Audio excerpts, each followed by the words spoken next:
दोन्ही राष्ट्रवादी एकत्र आल्यास काहींची अडचण होणार असल्याबाबतचा संशय अहिल्यानगरचे खासदार निलेश लंके यांनी व्यक्त केलाय।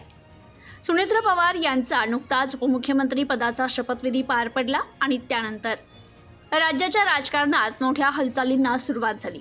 या शपथविधीनंतर राष्ट्रवादी काँग्रेसचे दोन्ही गट पुन्हा एकत्र येणार का याबाबत जोरदार चर्चा सुरू झाल्या।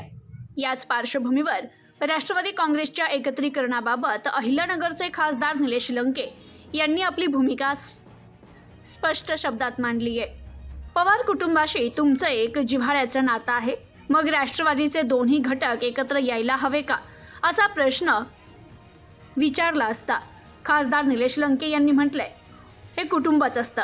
कुटुंबातील काही गोष्टी आम्हा कार्यकर्त्यांना कदाचित दिसत नसतील, मात्र जर कुटुंब एकसंघपणे राजकीय आणि सामाजिक जीवनात पुढे जाण्याचा संकल्प करत असेल तर तो आमच्यासारख्या कार्यकर्त्यांसाठी नक्कीच आनंदाचा विषय आहे। राजकीय आणि सामाजिक जीवनात एकत्र काम करणं ही एक सकारात्मक संकल्पना आहे।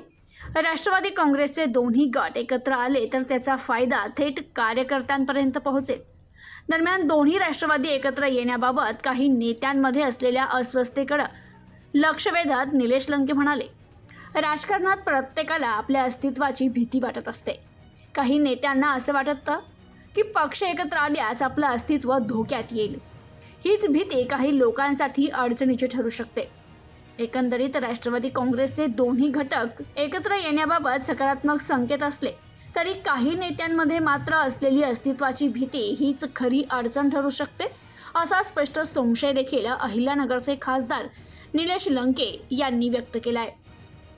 Bureau report, news today 24।